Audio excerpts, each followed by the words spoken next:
Alors, les modèles animaux dans mon domaine sont extrêmement importants puisque nous faisons face à, des études totalement physiologiques qui font appel à tous les organes de l'individu.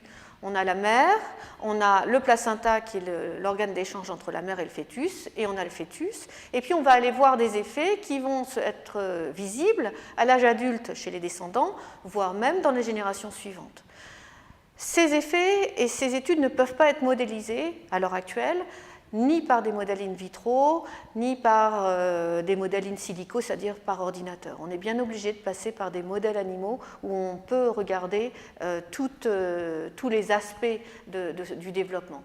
Par contre, nous sommes très très vigilants quant au bien-être des animaux. La réglementation sur l'expérimentation animale encadre toutes ces expérimentations et nous essayons constamment de limiter le nombre d'animaux utilisés pour ces recherches.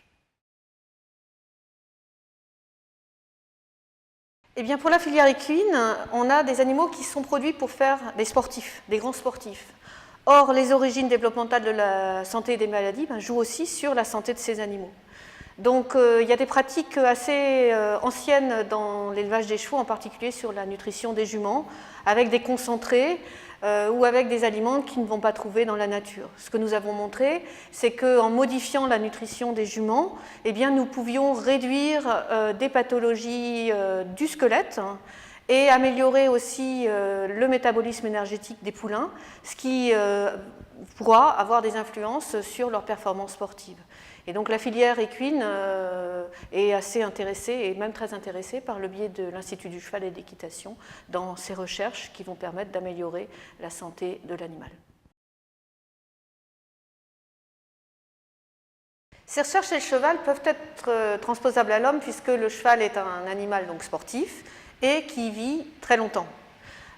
Donc je travaille en particulier sur l'origine des affections du squelette et aussi l'origine des affections métaboliques qui peuvent perturber le métabolisme, par exemple, musculaire.